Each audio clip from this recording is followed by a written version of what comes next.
Hey friends, this is Jessica-levity Daylover, reminding you that you are not alone on the polyamorous path. If you're looking for peer support or coaching on your non-monogamous journey, and you want to work with the Daylovers, head to remodeledlove.com and book with us today.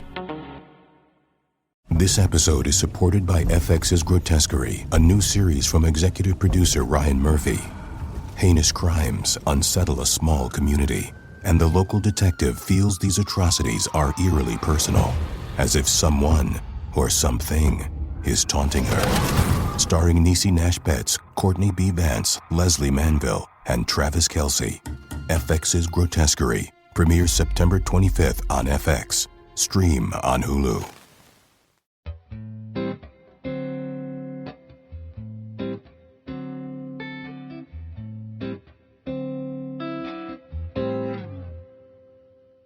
Since we started this podcast, we've gotten a lot of interesting and rather profound pieces of feedback. Among the responses, some listeners wanted to hear more from me, my story, and where I'm coming from. Jess, being the producer, gives me the writing prompt. Find the right angle and make it happen. And so, as an Enneagram 5, I thought it over and over and over again. What exactly might I share? What should I focus on or highlight? I love storytelling. I like a good piece of fiction. I dig character development, how people change. There's an arc to their character over the course of their years. It's a profound process to me. I've talked about meeting Jess and becoming polyamorous, but what about the backstory? Surely, there must have been earlier events that groomed me to become polyamorous later on in life. I'm talking about the pre-Jess era here. Was there ever such a time? Reflecting on that period, I started making all these connections that you wouldn't have suspected right away. I want to take you back to my childhood in the Philly burbs, and then Las Vegas for my early 20s, and then up to Reno before I would meet Jessica. I met her when I was 28, and up until then, I had never had a serious relationship. I spent most of my younger life quite unpartnered. The more I look back, the more I found things uncommon and strange, really weird, not to mention a staggering aversion to tradition. And so with that, I present to you Anatomy of a Polyam Man in 3 acts. Before we dive in, disclaimer. I am a straight, white, cisgendered, able-bodied male. And my experience always comes with this acknowledgement that privilege hugely factors into how the dice rolls out for me. The more that we normalize these acknowledgements of privilege, the easier we might surrender them. Act 1, the East Coast. I grew up about 20 minutes down the freeway from Center City, Philly. Norristown, PA, where the row homes and twin houses populate the tight streets with cars parked on both sides. The ashy gray skies, the almost constant rain, the rolling green fields, the endless forests wrapping up the scattered urban grids. This was my world. My father worked as a middle manager for Pepperidge Farm while my mom stayed home and did odd jobs. We were the quintessential picture of domestication and the middle class. As the 5th of 6 kids, I learned early on just how easy it is to get lost in the crowd. John, Matt, Paul, Joey, my mom would often mutter, forgetting which kid she happened to be disciplining. As a true child of the 80s, I learned of sex from Madonna's music videos. Borderline, Like a Virgin, Open Your Heart, Like a Prayer, Papa Don't Preach. Each look of hers brought something equally different and provocative. I didn't know what sex was, but I knew Madonna represented some kind of gateway. You had to be lucky to catch a few of these videos air when the parents weren't around. My mom had banned MTV after Van Halen's Hot for Teacher video. I went to Catholic school through 8th grade and remember talking to my friends on the bus about sex, and they talked like it was all normal, and I was kind of freaked out and stayed silent. Maybe it was Catholic guilt. Maybe I just lacked confidence. Maybe I was scared of rejection and scared of what my parents would think. Maybe I was afraid of sex. I don't know. My older siblings had boyfriends and girlfriends and seemingly no problems, but something blocked me. Reflecting back on that now, had there been language about asexuality and non-partnered people back then, that this was a legitimate thing you could be, I might not have felt so weird. Not that I was those things actually, but I might have claimed them and felt more confident in myself. Having a name for what you are or think you are really matters, whether it's accurate or not. In high school, I was the angsty introvert. And unfortunately, not an interesting one with talents or passions. I wore band t-shirts and ripped jeans and listened to headbanger music. I worked, played a little baseball, hung out with different groups of friends, got decent grades, and mostly stayed out of trouble. Terribly self-conscious, I stayed sexually inactive. I was the likable but weird dude who didn't date. Every one of my older siblings had more rebellious streaks. I remember each of them at some point storming out of the house in a heated argument with my parents. Sadly, I never reached that level of subversion. Like many themes of my adult life, my disruptive tendencies would peak late. Outside of my world, I started recognizing this cultural backdrop.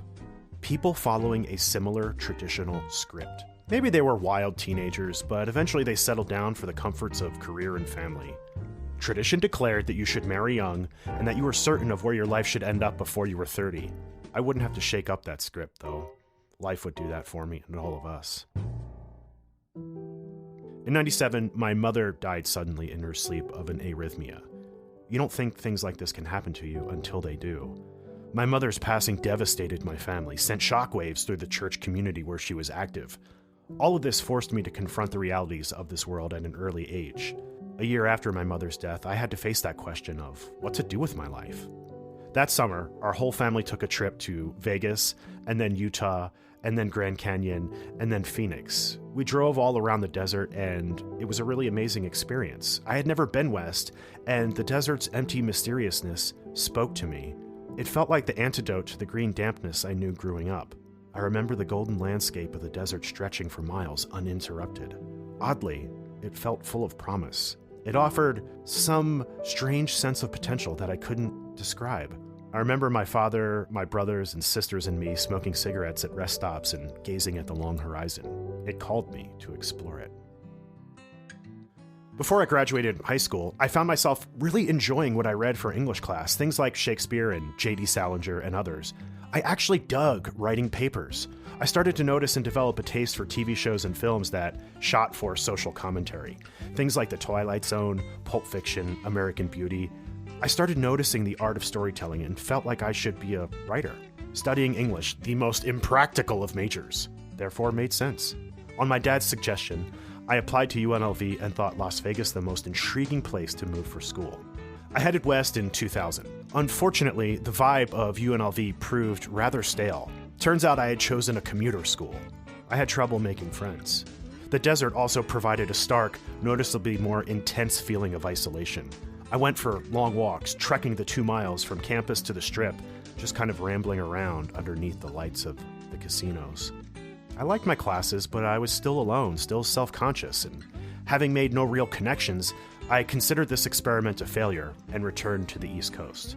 I really struggled being alone, but it offered me the space to find out who I really was. And a newer version of me started to brew. I began writing a book. I brought a keyboard and taught myself piano. I worked out and took care of myself and began cultivating a stronger sense of being.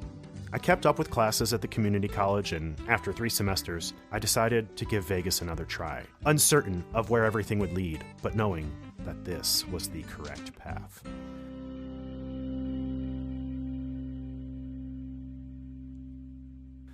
Act 2. Vegas, baby. My first sexual experience was a polyamorous one, and it taught me a lot about myself, perhaps especially so as a late bloomer. Her name was Steph. She had dark eyes and pasty white skin, a bleached pixie cut, and piercings in her ears, tongue, and nipples and clit, I would later find out. We met while applying for a job selling alarm systems that we would both end up quitting. We bonded over the absurdity of this venture and wanting to get high instead. I wound up at her place buying some weed, where I met her 3-year-old son and partner/baby daddy, who seemed cool enough. At one point, he spoke rather casually about some other chick he was talking to online. Steph never said the words open relationship or polyamory, but I gathered that for her, it didn't need defining. It was just the natural way to be. I certainly didn't question anything when we started hanging out, going for drives and making out in my hot-boxed car. We had long talks. This girl had trauma. and I've always been blessed and cursed with an ability to listen without judgment. I was an inexperienced academic, and here was this quintessentially gritty Vegas chick, a former stripper who had had all kinds of crazy sex. She'd lived a lifetime already at 22. One time, dropping her off, she told me she wanted to spend the night at my place. Fuck yeah, this was it. I was as excited as I was nervous. I didn't tell her this was my first time. She came over and we got high, started making out, but once we got into the bedroom, something happened. Main generator failure. Don't get me wrong, I was totally into everything, but I couldn't power up my warp drive. We tried all kinds of things, but nothing worked. Steph was totally cool about it. Hey, sometimes dudes get nervous. It happens, she said. So we slowed it down, smoked some more, and talked. We were naked in bed, sitting up against the wall. She told me she used to live in this house where pretty much everyone was fucking each other and out in the open. She talked about how she loved eating pussy. Tell me more about that, I said. She described it in great detail, and it was the hottest thing I'd ever heard. As she talked about her last girlfriend and the sex they had, I found myself with the hugest hard-on of my life. I asked how she liked her pussy eaten, and while she tells me this, she's stroking me slowly, in no rush. Soon, we started making out again, and I worked my way down there, remembering everything she had said. She ended up squirting in my face, and from there, we proceeded to fuck for 4 hours. It was amazing. Turns out sex wasn't so scary after all. After that, I knew 3 things for certain about my sexual identity. 1, I love pussy. 2, women going down on each other is objectively the hottest thing ever. 3, group sex sounded like the ultimate experience, something to strive for. #goals. So, the last 2 things seemed like really uncommon lessons for your first time getting laid, but then again, nothing in my life ever happened by the book, so why should this? Group sex, sadly, wouldn't happen with Steph, but we had a casual relationship that lasted about a year. We didn't go on dates. We smoked bowls, I listened to her vent about all kinds of crazy shit, and then we had sex. She wanted a relationship, and I strung her along while kind of developing some feelings, but I realized I couldn't be with her. We were too different. Eventually it fizzled. My first girlfriend wasn't really a girlfriend. My first relationship, a shadow of one. I was fine with that, though, as something committed kind of freaked me out, even though the loneliness was worse. Steph brought me out of my shell, though, and though I wouldn't be sexually active all the time, I did get myself laid and noticed some trends. Most of my partners were bisexual and or single mothers. Rather interesting types, to say the least. And none of it went by any normal script. Vegas itself was anything but the standard experience. Nothing ever closed. In a 24-hour town, everyone worked odd schedules and stayed out late, sometimes until the sun came up. Staying out at nightclubs or bars and then going to breakfast was quite normal. Sometimes I went to class on little to no sleep. I drank like a fish, smoked every day, and loved living in a town with no clocks. In the middle of a desert, you can feel like the outside world doesn't exist. Weirdly enough, it felt like just the life for me. This whole time, I did well in school, and literature and fiction workshops became my sole focus. I wanted to contribute something solid to the literary canon. Looking back, some of my earliest short stories contained polyamorous couples. Though I didn't have the language for it, all I had was the open relationship model handed down from the sexual revolution. After graduation, I stayed another year before heading to Reno for the master's. I left Vegas in 2004. On the drive up to Reno, I had this distinct feeling like the rest of my life awaited. So strange, right? Reno, Nevada, who would have thought? I couldn't explain it, but then again, I could never explain much of what happened to me.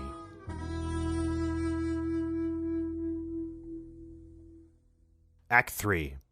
The Biggest Little City. My romantic life sputtered along.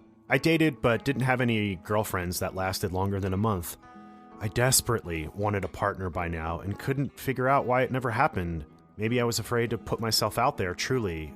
Maybe I was afraid to risk rejection. Maybe I didn't meet the right people. Maybe it had something to do with a path that I could not yet foresee. I graduated with a master's by now and settled into a life of part-time teaching freshman composition and service industry work.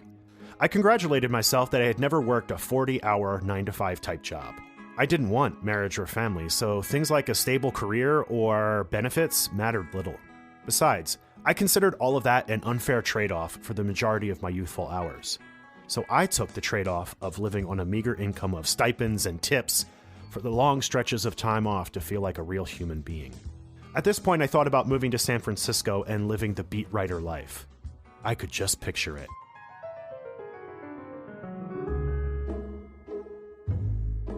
I'd emerge from my Victorian studio flat, wearing a thrift store sport coat and stylish fedora. I light a cigarette and stroll along Post Street in a rambling fog. Should I head to the jazz lounge for happy hour? Or opt for the corner store cafe and people watch while the regulars come and go, gassing about their latest art project, their newest short story paraphrased in a dazzling display of impromptu spoken word? Anyway, I liked Reno, but had one foot out the door. In a few months, I would meet Jess and fall in love with her and Reno.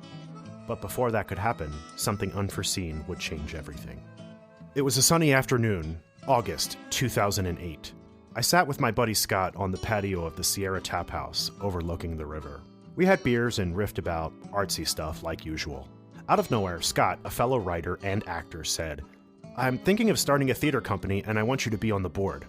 I thought about this before answering. Keep in mind, we're a few months into the Great Recession, and Reno already had a fair number of local theaters for a small city. "What do you think?" Scott asked again. "I think you're crazy," I told him. "I'm in." Now, I always liked theater. I read a ton of play scripts in college and enjoyed a good performance. But I couldn't tell you why I said yes. What did a board member do exactly? Something told me to trust it.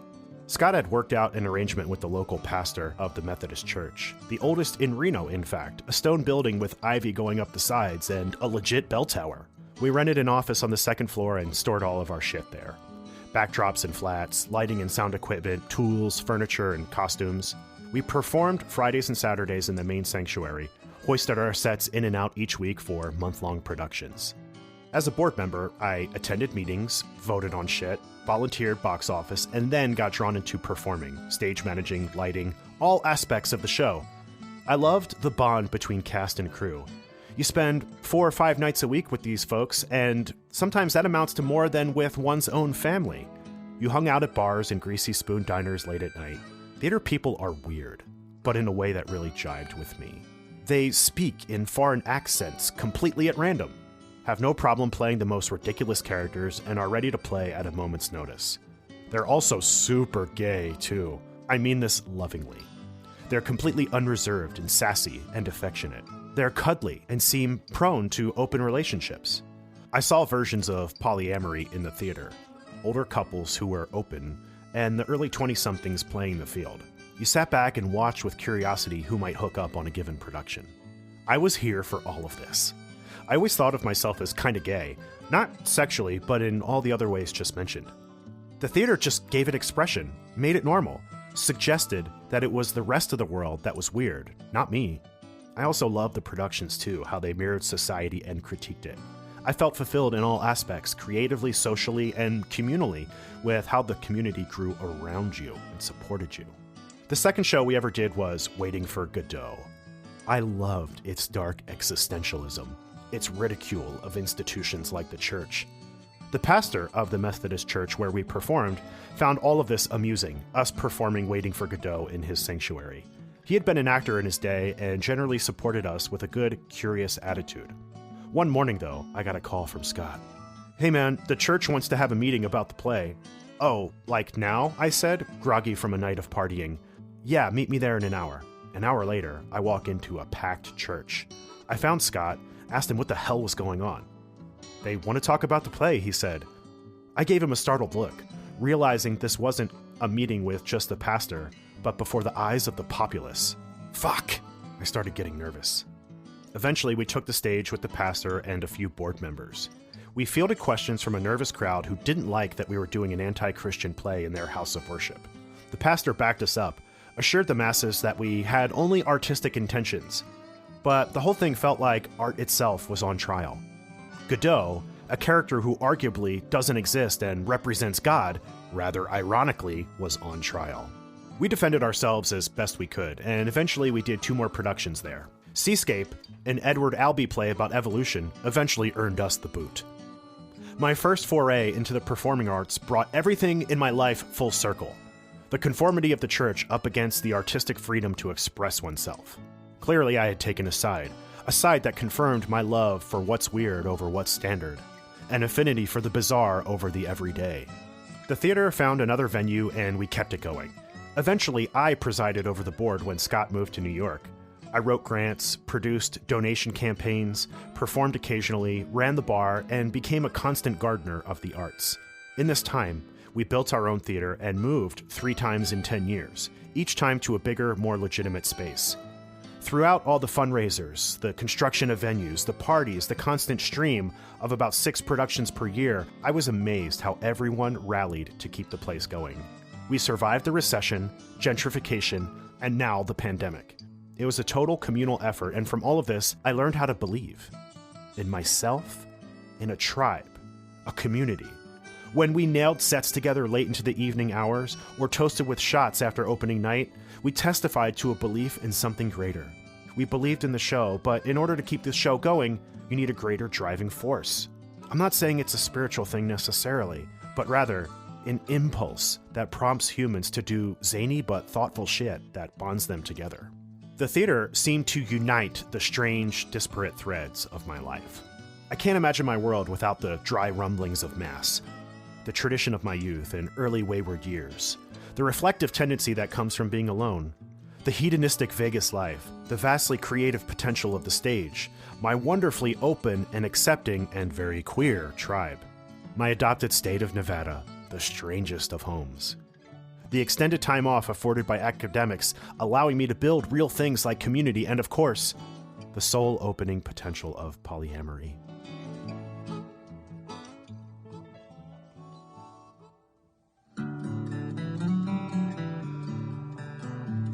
Looking back, I don't regret the loneliness of my youth. Those years made me who I am. They set me up just right for the dream life I would live. It's tempting to think about what I would do differently, but I resist, not wanting to risk having a different life now. Always better to peak late anyway. All of this isn't to say that tradition's bad. It just wasn't for me, and I don't think conventional ways and the polyamorous life are mutually exclusive. I speak only for myself and anyone who might connect with my weird ways. When I talk to others about the early realizations of their own polyamory, they often report feeling weird or strange because they didn't know it was a thing. This was how I felt my entire life. And so the polyam way makes all the more sense. Throughout all the confusion and doubt, sometimes you know right away what your path is, without thinking. I said yes to the theater. It eventually led me to my tribe, to my mistress of the stage, to a family. Before Jess, I hadn't imagined getting married or having kids, but our version of it made perfect sense. So I would come back to some version of a traditional life, but in my own way, in my own time. I married at 33 and became a first-time dad at 38 in true late bloomer fashion. Early in our relationship, Jess spoke of building a sanctuary for our growing tribe, a piece of land where we could all live, house senior dogs, grow our own food, and live sustainably. Does that sound like the life for you? She said. I didn't hesitate to shake my head slowly in agreement.